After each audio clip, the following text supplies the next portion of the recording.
समाधान में आपका स्वागत है। योगा एक ऐसा शब्द जिसके बारे में अलग अलग लोगों की अलग अलग धारणाएं हैं। कुछ लोगों को लगता है कि ये आध्यात्म से जुड़ा कोई एक शब्द है, कुछ लोगों को लगता है ये एक्सरसाइज का कोई एक तरीका, कुछ ऐसे भी हैं जिनको लगता है कि ये आसन और प्राणायाम इन दोनों का कोई एक सिनोनिम है। पर वास्तविकता में ये सारी धारणाएं असंपूर्ण हैं। योगा इन सारी धारणाओं से बहुत अलग है, ये बहुत ही वृहत है। आज के इस वीडियो में हम ये समझेंगे कि योगा क्या है और हमारी जिंदगी में हमें इसकी जरूरत क्यों है।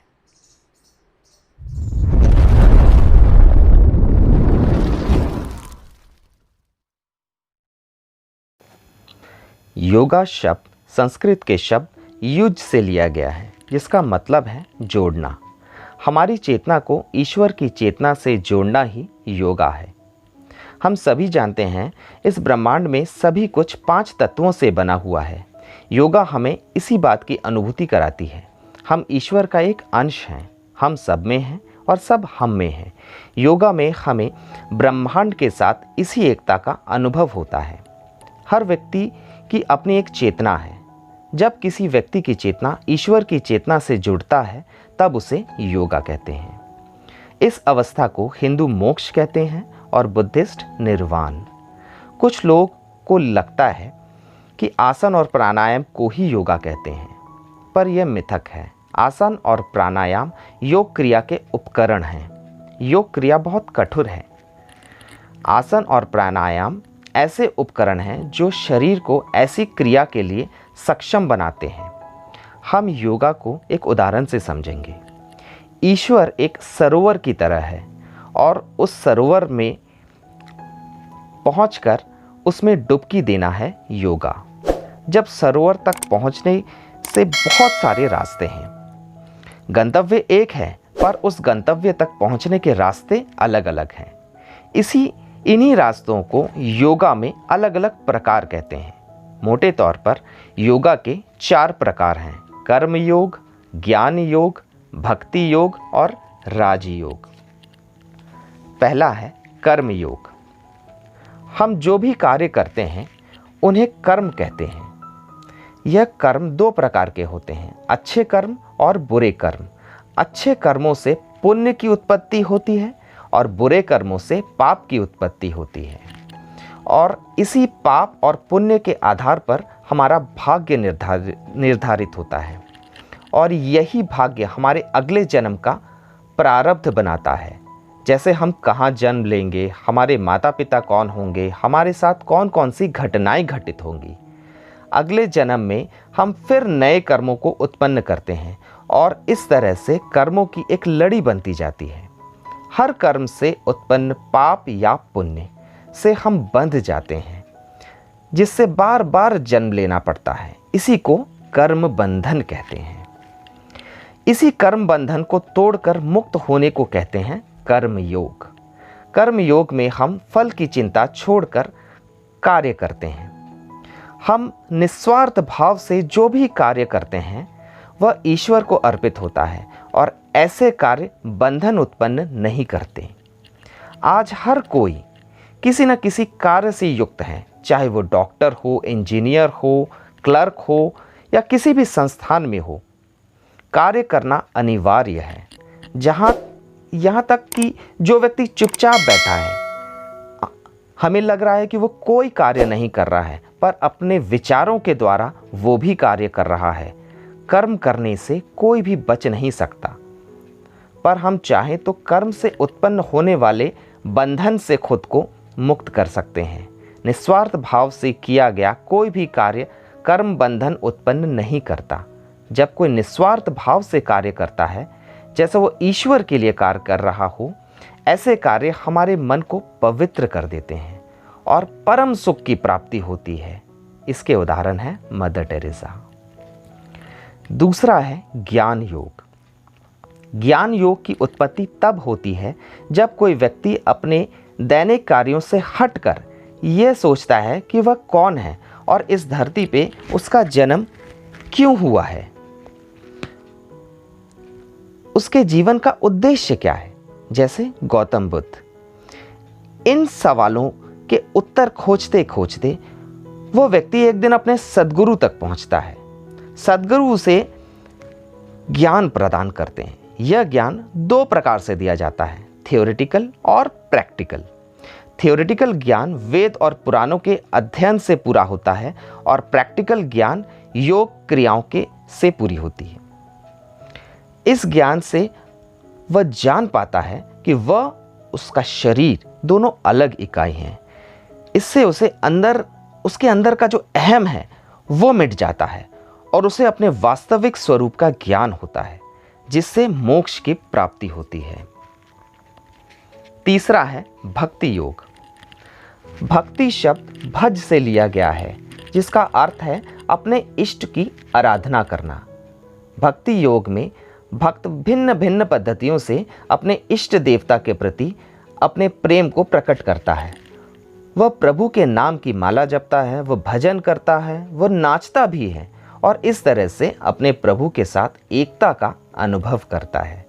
इसके उदाहरण हैं हनुमान जी, मीराबाई और रामकृष्ण परमहंस। भक्ति योग के अनुसार भक्त 4 प्रकार के होते हैं। पहला भक्त वह है जिसने भक्ति योग को प्रयोग के रूप में अपनाया है, क्योंकि वह व्यक्ति योगा के हर पद्धति को प्रयोग करके देखना चाहता है कि उसके लिए कौन सी पद्धति उपयुक्त है। दूसरा भक्त वह है जो योगा की विधियों से अनजान है और भक्ति योग बिना किसी विधि के ईश्वर तक पहुंचने का एक तरीका, जहां सिर्फ ईश्वर के प्रति भक्ति ही मुख्य है। तीसरा भक्त वह है जो अपने जीवन से निराश है, जिसे मोक्ष की कामना है और उसे लगता है कि भक्ति योग से उसे मोक्ष की प्राप्ति होगी। चौथा भक्त वह है जो निष्काम भाव से ईश्वर की भक्ति करता है। ऐसे भक्त अपने जीवन में कुछ भी नहीं चाहते, यहाँ तक कि मन की शांति तक नहीं चाहते। इसके उलट वो अपने जीवन में दुख की कामना करते हैं, ताकि वह सांसारिक माया से दूर रहे और हमेशा अपने ईश्वर की भक्ति में लगे रहें। ऐसे भक्त हर चीज़ों में से अनजान रहना चाहते हैं। वह सिर्फ अपने ईश्वर के प्रति एकता के भाव में लीन रहते हैं। ऐसे ही भक्त ईश्वर को सबसे ज़्यादा प्यारे हैं। जैसे भक्त कई प्रकार के हैं, वैसे ही उनकी भक्ति भी अनेक प्रकार की है। 9 प्रकार की भक्ति होती है। पहला है श्रवण। इसमें भक्त वेद पुराणों में वर्णित प्रभु की लीलाओं का श्रवण करता है और उनसे अभिभूत होकर ईश्वर के प्रति उसका प्रेम और प्रबल हो जाता है। दूसरा कीर्तन। कीर्तन ईश्वर के महिमा की स्तुति है, जिसमें भक्तों का एक समूह गाकर अपने ईश्वर की स्तुति करते हैं और जिससे उन्हें परमानंद की अनुभूति होती है। तीसरा स्मरण। इसमें भक्त हर वक्त अपने ईश्वर के प्रति सजग रहता है और अपने ईश्वर के साथ एकता का अनुभव करता है। भक्त के मन में हर वक्त अपने ईश्वर के प्रति कृतज्ञता का भाव रहता है। चौथा पाद सेवा। इसमें भक्त गरीबों की सेवा करके ईश्वर के प्रति अपने प्रेम और सेवा व्यक्त करता है। पांचवा अर्चना। इसमें भक्त अपने प्रभु की एक प्रतिमा बनाता है, भौतिक रूप में या अपने मन में, और उसकी आराधना करता है। छठा वंदना। इसमें भक्त साष्टांग नमस्कार करके अपने प्रभु के प्रति अपनी श्रद्धा को दर्शाता है। भक्त ईश्वर की बनाई हर वस्तु को ईश्वर के रूप में देखता है और उसकी श्रद्धा करता है। सातवां दास। इसमें भक्त अपने आप को ईश्वर का दास समझता है और हर कार्य को ईश्वर की इच्छा समझकर करता है। आठवां सखा। भक्त ईश्वर को अपना सबसे अच्छा दोस्त समझता है और हर वक्त ईश्वर को अपने साथी के रूप में पाकर कृतज्ञ रहता है। नौवां आत्मनिवेदन। इसमें भक्त अपने आप को ईश्वर को समर्पित कर देता है। वह अपने मन, शरीर और आत्मा को ईश्वर का मान लेता है और हर वक्त ईश्वर की सोच में डूबा रहता है और ईश्वर के अलावा उसे किसी और बात की सुध नहीं रहती। चौथा है राजयोग। राजयोग को अष्टांग योग भी कहा जाता है, जिसे महर्षि पतंजलि ने अपने योग सूत्र के माध्यम से हमें दिया है। राजयोग के सबसे बड़े प्रचारक थे स्वामी विवेकानंद, जिन्होंने पूरे विश्व में इसका प्रचार किया है। अष्टांग योग में ईश्वर को प्राप्त करने के लिए 8 चरणों से गुजरना पड़ता है। अष्टांग योग का मानना है कि योग के उच्च क्रियाओं को करने के लिए शरीर का स्वच्छ और शुद्ध होना ज़रूरी है। जैसे घर बनाने के लिए मजबूत नींव की ज़रूरत पड़ती है, वैसे ही योग के लिए एक मजबूत शरीर की ज़रूरत पड़ती है। राजयोग में नैतिक आचरण का विशेष महत्व है। नैतिकता के मजबूत नींव पर ही ध्यान संभव है। बिना नैतिकता के ध्यान वैसे ही है जैसे छेद वाले नाव से नदी पार करना। राजयोग व्यक्ति को शारीरिक और मानसिक रूप से मजबूत बनाकर ध्यान के लिए तैयार करता है। राजयोग एक बहुत ही व्यवस्थित प्रणाली है, जिसमें 8 चरणों के द्वारा योग को प्राप्त करते हैं। पहला चरण है यम। महर्षि पतंजलि ने यम के रूप में कुछ बाहरी अनुशासन का पालन करने का उपदेश दिया है। यम 5 प्रकार के हैं। अहिंसा। अहिंसा सिर्फ कार्य में नहीं अपितु वचन और विचार में भी पालन करना है। मन में किसी के भी प्रति बुरे विचार नहीं आने चाहिए। सत्य। जो सत्य हम बोल रहे हैं वही सत्य हमारे कार्य और विचारों में भी होना चाहिए। मन, कर्म और वचन से सत्य का पालन करना है। अस्तेय। अस्तेय का अर्थ है चोरी का त्याग करना। चोरी न करना है और न उसके बारे में सोचना है। ब्रह्मचर्य। संभोग में खर्च होने वाली ऊर्जा को संरक्षित करके उसे आध्यात्मिक उन्नति में लगाना है। अपरिग्रह। हम हमारी आवश्यकता से अधिक संपत्ति का संचय करते हैं। हम सिर्फ आज के लिए नहीं, कल के लिए, परसों के लिए, अपनी पूरी जिंदगी के लिए संचय करते हैं। सिर्फ इतना ही नहीं, हम अपने बच्चों के लिए भी संचय करते हैं और उनके बच्चों के लिए। इसका कोई अंत नहीं है। अपरिग्रह हमें अपनी ज़रूरत से ज़्यादा संचय करने के लिए रोकता है। दूसरा है नियम। दूसरा चरण। महर्षि पतंजलि ने नियम के रूप में कुछ आंतरिक अनुशासन का पालन करने का उपदेश दिया है। नियम 5 प्रकार के हैं। शौच। हमें सिर्फ अपने शरीर को ही नहीं अपितु अपने मन को भी साफ रखना है। हमें लालच, क्रोध और ईर्ष्या जैसे भावनाओं से अपने मन को दूर रखना है। संतोष। कहते हैं संतोषी सदा सुखी। आध्यात्मिक उन्नति के लिए मन में संतोष का होना बहुत ज़रूरी है।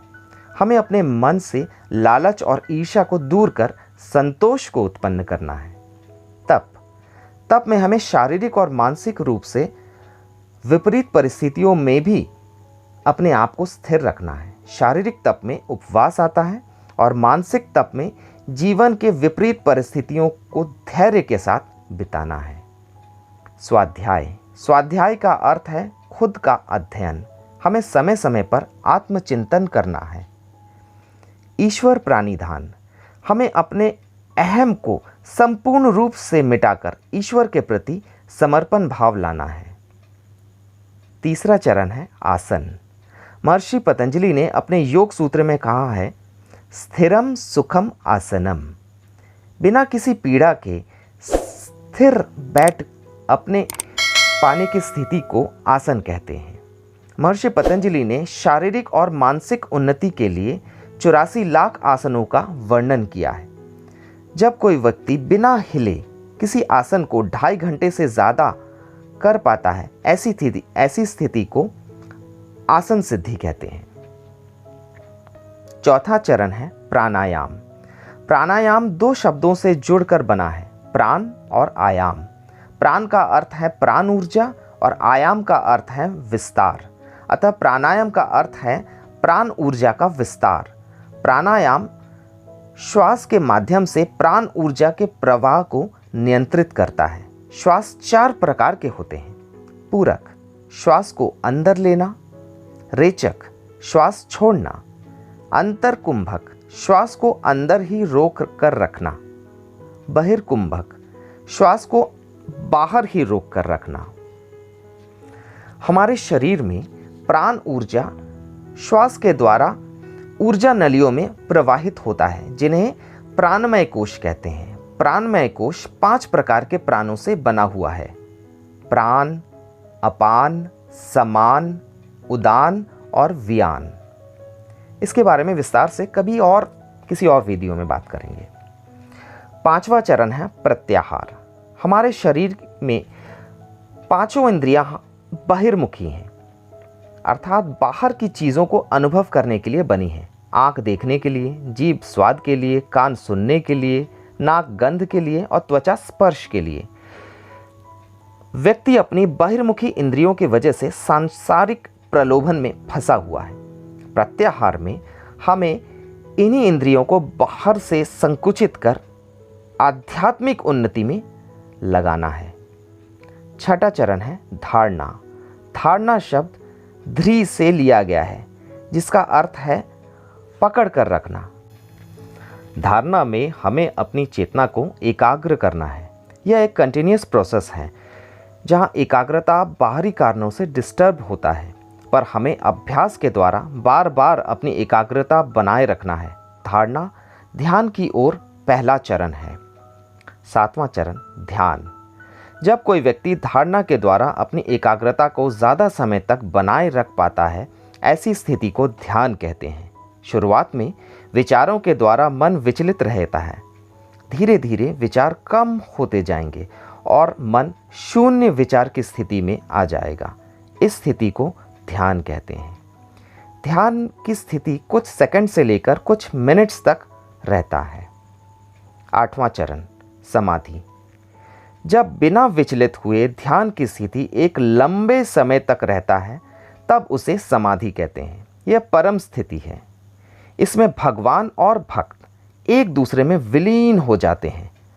भक्त का कोई भी अपना अलग से अस्तित्व नहीं रह जाता। हम आने वाले वीडियोस में योगा के बारे में और भी विस्तार से जानेंगे, पर एक बात जो योगा में सबसे ज़्यादा ज़रूरी है, वह है योगा की तरफ पहला कदम लेना। हिंदू माइथोलॉजी के अनुसार 84 लाख जन्मों के बाद मनुष्य जन्म मिलता है। योगा एक यात्रा है और हमें हर जन्म में इस यात्रा का एक हिस्सा पूरा करना है। इस जन्म में शायद हम योगा को हासिल न कर पाए, पर अपनी आध्यात्मिक यात्रा में हमें आगे बढ़ते रहना है।